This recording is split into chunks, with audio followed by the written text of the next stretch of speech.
네, 안녕하세요. 그래서 스테이블 코인이 뭔데를 집필하고 했고 오늘 인터뷰를 진행하게 된 권용진이라고 합니다. 뭐 스테이블 코인 자체는 정의를 뭐 여러 가지 방면으로 할 수 있을 것 같아요. 뭐 기술적으로도 할 수 있고 뭐 용도로도 할 수 있고 그런데 이제 저는 이제 좀 이 역사를 보면서 이제 이야기를 하는 걸 좋아해서 좀 간단하게 말씀드리자면 사실 스테이블 코인도 코인이기 때문에 코인의 한 종류예요. 그런데 예전에 뭐 지금도 수많은 코인이 계속 나오고 있고 뭐 다양한 코인이 발행이 되고 있지만 코인 세상에서는 이 코인들을 서로 거래를 할 때 물물 교환을 할 수밖에 없었어요. 그래서 저희 뭐 화폐 역사 이런 거를 보다 보면 옛날에는 뭐 쌀이랑 뭐 옥수수랑 교환을 하려면 이제 서로 비율도 안 맞고 서로 가지고 와서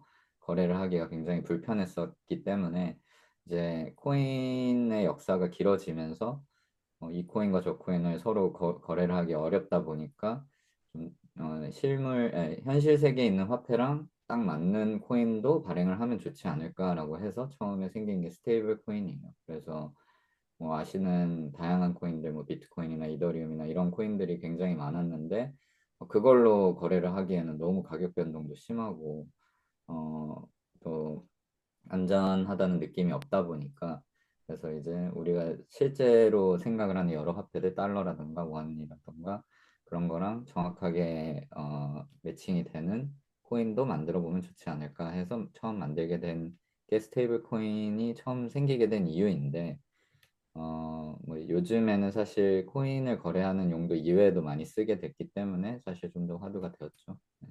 뭐 결국에는 이제 스테이블 코인으로 예전에는 할 수 있는 게 별로 없었어요. 이게 네트워크 효과랑 똑같은데 뭐 저희도 뭐 카톡 같은 거를 처음 설치했을 때를 생각을 해보면 뭐 이거를 나만 쓰고 있다고는 사용할 수가 없거든요. 상대방도 쓰고 있어야지 내가 뭐 전송을 하든 뭐 서로 거래를 하든 이렇게 될 텐데 기존의 이제 스테이블 코인은 어찌 보면은 코인을 거래하는 사람들끼리의 뭐 일종의 그 좀 그 좁은 영역이었어요. 그래서 뭐 비트코인을 가지고 있거나 뭐 이더리움을 가지고 있는 사람들이 환전을 하고 싶을 때 스테이블 코인을 사용을 한다던가 이랬었는데 이제 뭐 여러 가지 세계적인 이유, 뭐 대표적으로 뭐 달러가 강세를 보이면서 제상국들이 뭐 제 책에서도 언급을 했지만 좀 그 통화가 불안전한 나라들이 점점 스테이블 코인을 쓴다던가 아니면은 뭐 이제 세상이 이제 점점 더 글로벌화가 되면서 이제 국제 거래를 계속 하게 되면서 이런 것들을 더 사용을 한다던가 이러면서 점점 꼭 코인 거래가 아닌 상황에서도 뭐 이게 좀 쓸모가 있네라는 인식이 점점 많아지면서 이게 바텀업으로 좀 올라갔던 것 같아요. 뭐 예를 들면 송금을 할 때도 쓰니까 좋더라. 뭐 이런 걸로 대금 결제를 할 때도 쓰니까 좋더라. 이렇게 되었고 이 규모가 이제 어, 특히 최근에 이제 뭐 전쟁이나 뭐 우크라이나 전쟁이든 저기 이스라엘 전쟁이든 이런 여러 이슈가 되면서 이제 쓸모가 있다 보니까 이 규모가 이제 무시할 수 없게 된 거죠. 그래서 이제 미국이나 이런 곳에서 이거 가만히 냅두다가는 이제 문제가 될 것 같은데 이제는 어떤 제도화를 해야겠다라고 생각을 해서 이제 좀 더 이슈가 되고 특히나 정치권에서 그렇게 이슈 제기를 많이 하게 된 거죠. 네. 블록체인 위에서 돌아가는 게 스테이블 코인인데 이제 그 사람들이 많이 이제 헷갈려하는 포인트가 블록체인은 안전하다 그러고 뭐 투명하다 그러고 해킹도 안 된다고 그러는데 왜 맨날 해킹이 될까? 아니면은 왜 맨날 사기가 일어날까? 왜 맨날 그 파산이 일어날까? 이런 거에 대해서 좀 헷갈려 하세요. 그래서 이게 블록체인이라는 시스템은 사실 인터넷망이랑 똑같은 거거든요. 그래서 이 망 자체가 근데 굉장히 안전하다. 뭐 투명하고 뭐 이 망에서 일어나는 모든 행위는 다 볼 수 있고. 그러니까 저희가 뭐 생각하는 뭐 오지망 아니면 뭐 ADSL망 뭐 이런 거랑 좀 비슷해요. 광케이어. 이 블록체인 망 같은 경우는 여전히 해킹이 된 적이 거의 없고 굉장히 안전한데 그 망 위에 이제 여러 회사들이 자기의 앱을 만들거나 자신의 스테이블 코인을 발행을 하는 거거든요. 그런데 그 회사 자체는 결국 사람이 하는 거기 때문에 그 회사의 안정성은 아무도 몰라요. 그래서 그 전까지는 그거에 대한 이제 그 평가를 하거나 이런 부분에 대한 그 기준이 좀 없었어요. 그래서 블록체인 위에 발행했으면 안전하겠지. 알고리즘으로 만들었으면 다 잘 되겠지. 뭐 이런 인식이 많이 있었어요. 그래서 그 전까지는 좀 스테이블 코인이란 말을 좀 남용했던 부분이 있었어요. 그 발행사가 뭐 어떤 회사인지 잘 뭐 필요 없이 그냥 이거 1달러랑 고정이라고 주장을 하네. 그러면은 잘 되겠거니 했죠. 근데 사실 블록체인 기술은 망일 뿐이고 그 위에 발행하는 게 우리도 많이 겪었었던 뭐 머지 포인트나 뭐 다른 여러 가지 상품권 회사들이 뭐 부도를 나와 파산하듯이 혹은 뭐 은행들도 파산을 했듯이 사실 거기에 발행된 스테이블 코인의 발행사가 파산을 하거나 문제를 일으키는 것까지 막을 수는 없거든요. 그래서 이제 그 말씀하신 테라루나 사태도 결국에는 그 테라폼 랩스라는 곳이 이제 발행을 한 부분에 대한 안정성은 검증이 안 된 상태였고 물론 뭐 그 외에도 여러 가지 배경은 있었지만 그래서 이제 그 이후에 이제 많이 생겨난 업계 그런 부분들이 스테이블 코인을 발행하는 발행사에 대한 기준이 있어야 되지 않을까. 그러고 이제 최근에 그래서 미국에서 지니어스 액트라는 그 발행사에 대한 기준 같은 거를 정의한 법이 생긴 거고 뭐 유럽에도 미카법이라고 생겼고요. 뭐 한국도 그래서 그거에 대한 기준을 만들자라고 하는 게 이제 디지털 자산법이나 이런 거를 이제 얘기를 하고 있습니다. 이게 되게 아이러니한 포인트인데요. 그 한국 사람들은 스테이블 코인이 왜 좋은지 이해가 좀 어려워요. 네. 왜냐하면은 한국은 사실 너무 잘 돼 있는 나라예요. 금융적으로 모든 것이 뭐 송금도 굉장히 빠르고 그다음에 뭐 거의 대부분 계좌가 다 있으시잖아요. 그리고 계좌뿐만 아니라 뭐 토스나 카카오페이 없으신 분도 거의 없고 그다음에 막뭐 불법 체류자거나 뭔가 뭐 신용불량자라서 이런 분들도 그 흔치는 않고 근데 이제 예를 들면 저만 해도 미국에서 유학하던 시절에는 그 ATM에 돈을 넣으면은 3일 후에 입금이 됐어요. 음, 그리고 심지어 입금을 할 때도 봉투 같은데 현금을 넣어서 넣어놓으면 그 사람들이 손으로 세서 넣고 그랬어요. 그게 그렇게 오래되지는 않았는데도 그 당시에 한국은 이미 뭐 통장 입금이나 이런 게 다 되던 상황이었는데 그리고 그 지금 2025년 현재에도 그 송금을 할 때 벤모라는 걸 제일 많이 쓰는데 벤모로 받은 돈을 그 계좌로 뺄 때 3일 정도 걸려요. 그리고 직접 그러니까 벤모가 이제 토스랑 거의 똑같은 서비스인데 토스 이제 전송은 여전히 빠르지만 거기서 이제 내 뭐 실제 계좌로 뽑는다 그러면 즉시 빼기가 한 15불 2만 원 정도 받거든요. 그러면 뭐 어마어마하죠. 한국 사람 입장에서는 상상도 못하는 일이고 하물며 미국도 이런데 이제 좀 제3국들 뭐 아까 말한 뭐 전쟁 중인 나라든 뭐 통화가 불안정한 뭐 터키나 이런 곳이든 이런 곳들은 사실 뭐 계좌나 결제 이런 게 굉장히 어렵고 또 이제 해외 여행을 하거나 이러면 좀 그런 게 와닿으실 텐데 뭐 그런 뭐 결제라던가 뭐 내가 환전을 해서 뭐 현금 거래를 해야 된다던가 이럴 때 불편함이 되게 많아요. 그런데 말씀드렸듯이 한국에서는 그런 불편함이 거의 없고 이미 뭐 그런 은행 앱들이나 토스 뭐 카카오페이들이 다 잘 해결을 해줬다 보니까 그래서 아마 이제 그 필요성이 좀 더디어서 스테이블 코인의 그런 필요성을 좀 덜 느끼는 것 같아요. 그게 첫 번째 이유인 것 같고 두 번째 이유는 뭐 제도적인 측면도 있어요. 왜냐하면은 이거는 그 이제 뭐 요즘에 항상 이슈가 되는 뭐 원화 스테이블 코인이니 뭐니 뭐 이런 쪽에서 나오는 얘기인데 그 전 세계 국가 중에 그 통화를 환전할 때 나라가 하나하나 체크를 하는 곳은 한국이랑 인도밖에 없어요. 뭐 중국까지 포함하면 세 개 정도인데 그 이유가 원래도 한국은 꼭 그렇지 않았었는데 그 IMF 때 이제 외환위기가 오면서 네. 한국은 이제 원화를 달러로 바꾸는 거를 무조건 허락을 받게 바꿨어요. 그거를 이제 뭐 전문 용어로 이제 뭐 non-deliverable currency 뭐 이런 식으로 얘기는 하는데 그래서 어, 뭐 이런 거를 뭐 해외에 뭔가 환전을 할 일이 있으시거나 이런 분들은 아시겠지만 뭐 5천만 원 이상 뭐 1천만 원 이상 이럴 때마다 다 보고가 가고 뭐 한도가 있어요. 그러다 보니까 이제 저희가 한국에서 뭐 스테이블 코인을 만들거나 뭔가를 했을 때 이제 통제가 안 되는 거예요. 왜냐면 스테이블 코인은 무한한 자유를 일단 추구를 하기 때문에 그래서 이제 제도적으로 철저하게 막고 있어요. 여전히 한국의 그뭐 정부기관이든 금융기관이든 굉장히 불편해하고 있고, 그래서 스테이블 코인이 직접적으로 한국에서 도입되기는 아직은, 저는 이제 그 제도적인 이슈와 이제 필요성 문제 때문에 좀 덜 뜨겁다라고 볼 수 있을 것 같아요, 한국에서. 일단은 말씀드렸듯이 사실 스테이블 코인 자체가 하는 일은 저희 뭐 토스나 카카오페이에 있는 거랑 거의 똑같아요. 그러면은 결국엔 스테이블 코인으로 시스템이 많이 바뀌었을 때 뭐가 좋을까?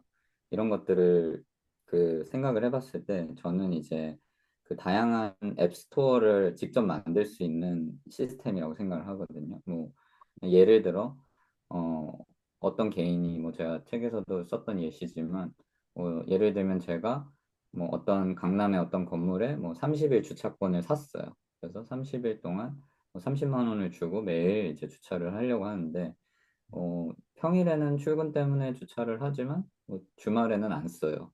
그러면은 이제 원래 버리는 네, 주차권이잖아요. 그런데 이거를 누군가한테 팔고 싶어요. 그러면은 사실은 지금 시스템상에서는 그거를 파는 게 굉장히 불편하죠. 뭐 네, 제 주차권을 뭐 양도를 어떻게 하고 뭐 돈은 어떻게 받을 것이며 이 사람이 진짜 썼는지 안 썼는지 이런 것도 알 수가 없는데, 이거를 만약에 어떤 앱으로 누가 출시를 해줬어요. 그래서 내 주차권을 거기다 입력을 해놓으면 누군가가 주말에 그거를 쓰면 자동으로 저한테 정산이 되고 아무도 안 쓰면 정산이 안 된다. 뭐 이런 류의 앱을 누가 만들었다고 가정을 하면 결국엔 이 스테이블 코인의 효용성이 엄청 커지거든요. 제 음, 입장에서는 제 주차권을 이제 스테이블 코인화 시켜서 이제 사놨을 뿐인데 이제 이걸로 추가 수익을 낼 수 있는 거죠. 혹은 내 비용을 아껴줄 수 있는 거죠. 근데 이제 있을 때는 스테이블 코인을 발행은 할 수 있는데 네, 이런 앱을 만들 수는 없었어요. 뭐 만들 수는 있는데 도입을 하기가 굉장히 불편했죠. 뭐 그쪽 회사들에서도 아까 말씀드렸듯이 약간의 알력 싸움이 있기 때문에 우리는 스테이블 코인 도입 안 할 거야. 이런 식으로 나올 수도 있고. 왜냐하면은 어떤 기업들 입장에서는 그게 다 추가 수입이거든요.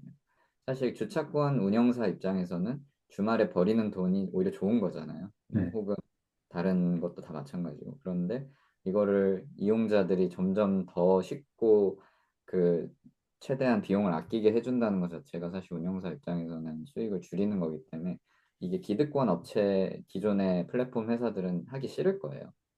그런데 말씀하신 것처럼 드나무와 네이버가 합병을 하면서 네이버 페이가 합병을 하면서 그 발행과 동시에 쓸 수 있는 앱을 계속 만들어주거나 혹은 만드는 생태계를 준다면 이게 굉장히 파워풀하겠죠. 네. 그래서 이제 그런 면에서 바라본다면 아마 넥스트 주자들도 비슷한 움직임을 보일 것 같아요. 발행을 하는 곳이나 이런 블록체인 전문성이 있는 기업과 이제 수많은 앱을 거느리고 있는 회사들이 이제 같이 협업을 하는 식으로 움직이지 않을까 싶습니다.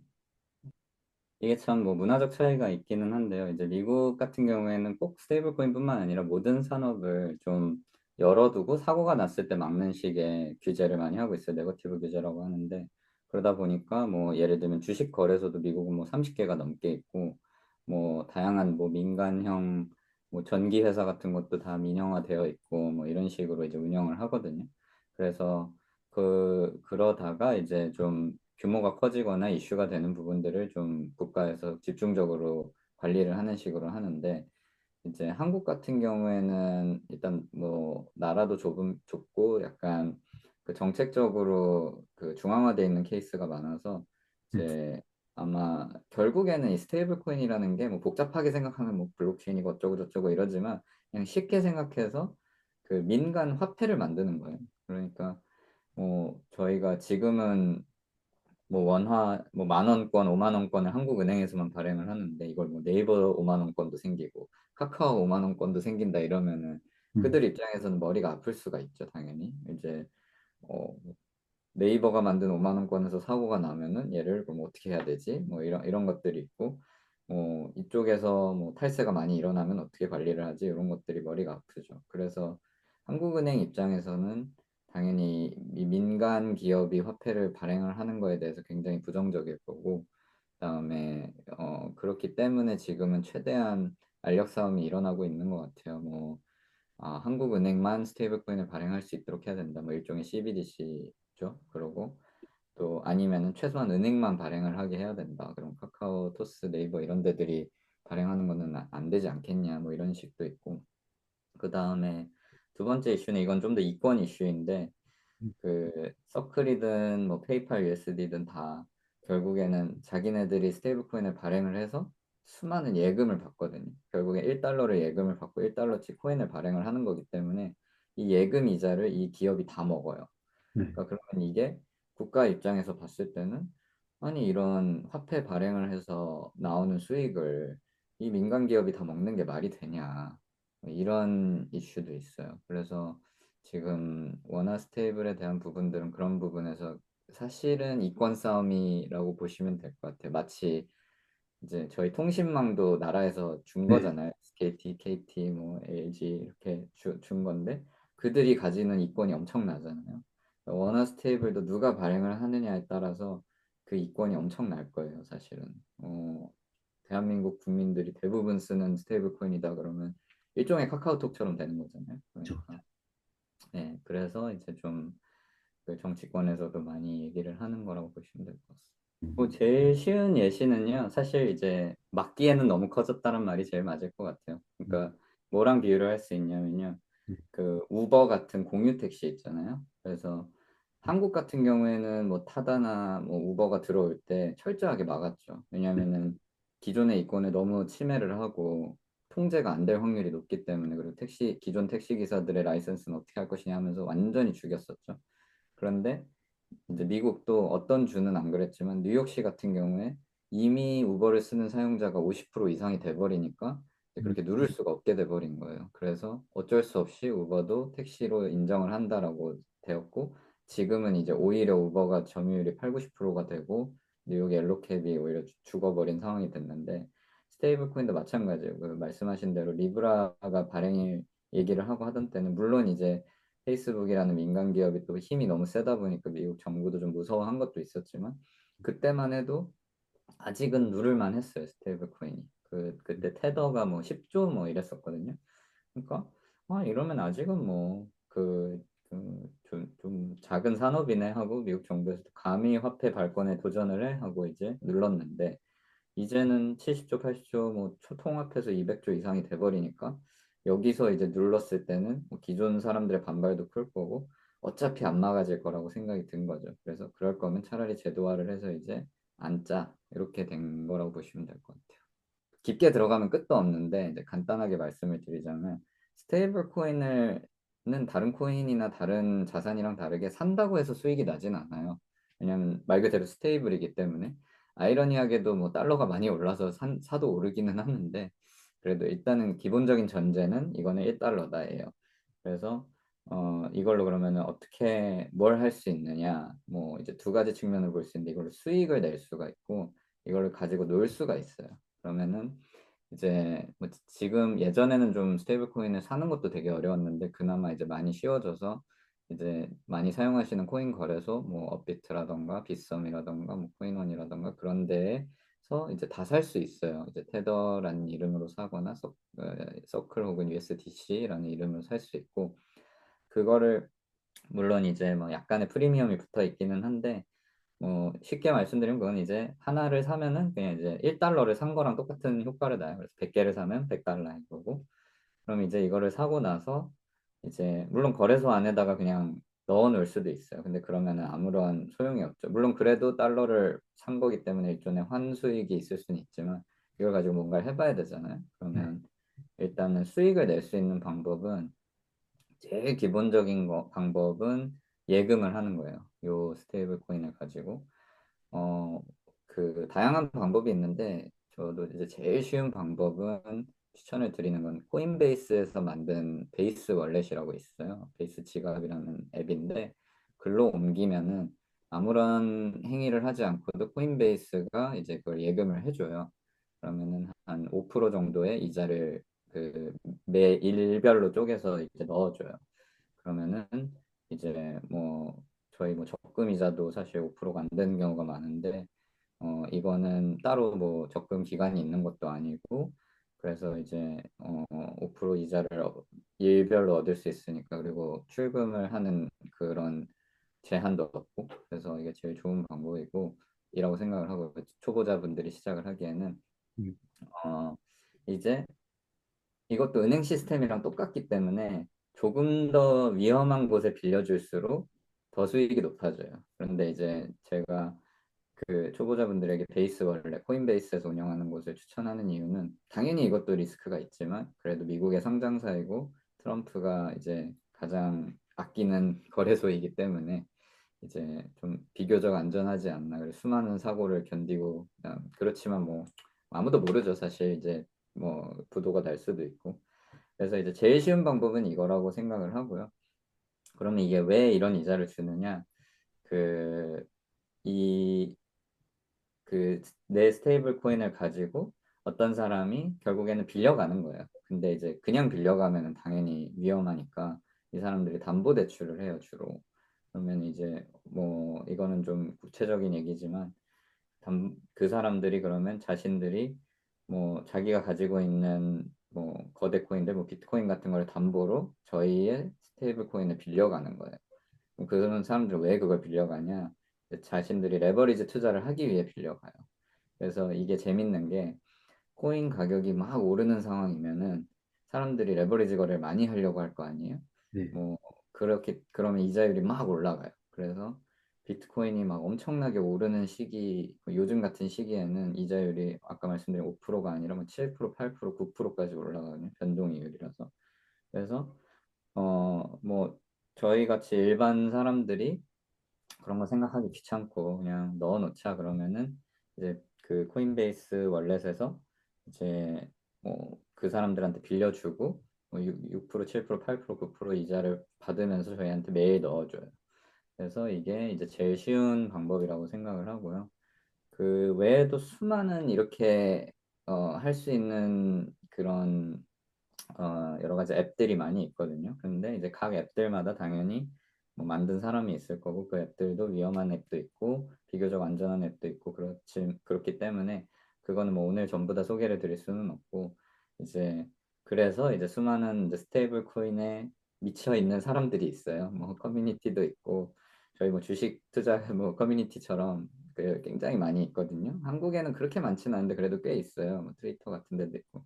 그런 데서는 이제 매일매일 막 소개를 해줘요. 막 이번에는 이런 데에서 또 이런 상품을 누가 냈는데 그러면은 내가 보기에는 그렇게 위험하진 않은 것 같다. 물론 다 믿을 수는 없어요. 근데 뭐 그러면서 이제 그 특히 이제 초기에 만들어진 앱들 같은 경우에는 그 자기들이 빌려주는 어떠한 고객들한테 추가 이 마케팅비로 추가 이득을 주거든요. 그럼 그런 데를 열심히 체리피킹 다니면서 뭐 고수익을 내시는 분들도 있어요. 그래서 이제 뭐 그런 분들도 따라다니면서 막 하기도 하고. 근데 이제 그거는 이제 좀 더 고수의 레벨이고 이제 초보자분들은 그냥 베이스 같은 곳이 좀 비교적 안전하다. 이고 말씀하신 대로 이제 위험은 두 가지 위험이 있어요. 그러니까 하나는 스테이블 코인을 샀기 때문에 생기는 위험. 결국엔 발행사가 부도가 날 위험. 아까 말한 테라루나 같은 이슈죠.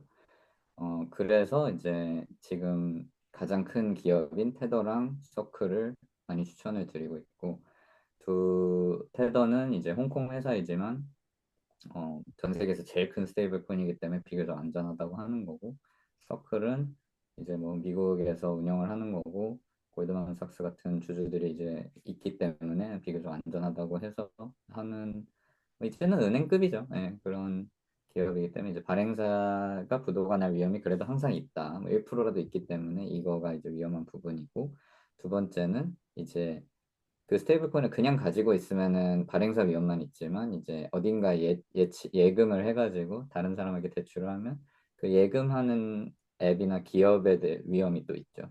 그래서 이제 그거는 이제 조금 더 발행사보다는 좀 더 위험을 하죠, 아무래도.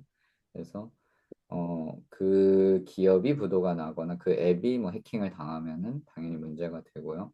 그래서 뭐 제가 말씀드린 뭐 코인베이스 같은 경우에는 그래도 안전한 편이니까 그렇지만 이제 조금 더 고수익을 추구하시다 보면 당연히 사고가 날 위험도 올라가기 때문에 그거는 항상 염두를 하셔야 될 것 같아요.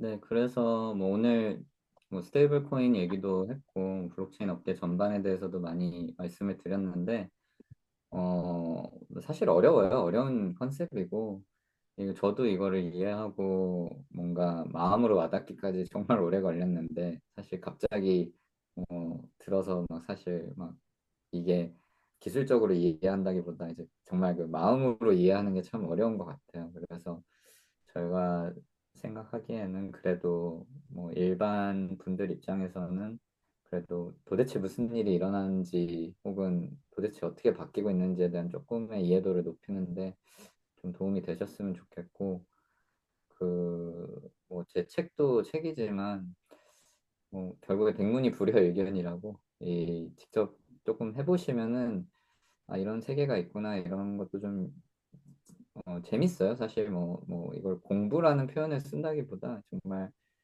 뭐, 뭐 오락하듯이 막 이렇게 새로운 걸 경험해보고 이런 것도 해보고 그런 재미가 있어요. 이게 챗GPT 같은 것도 한 번도 안 써본 사람은 절대 안 써보잖아요. 근데 막상 해보면 재밌는 요소들이 많잖아요. 그리고 아 이게 뭐가 문제이고 아직 뭐가 갈 길이 뭔지도 써봐야 알잖아요. 갑자기 할루시네이션 하고 이런 것처럼. 그래서 좀 그런 면에서는 여러 가지를 경험해 보시고 있으면 훨씬 좀 그 도움이 되지 않을까 생각합니다. 그리고 그런 면에서 오늘 이야기 나눈 것들이 좀 도움이 되셨으면 하는 바람입니다.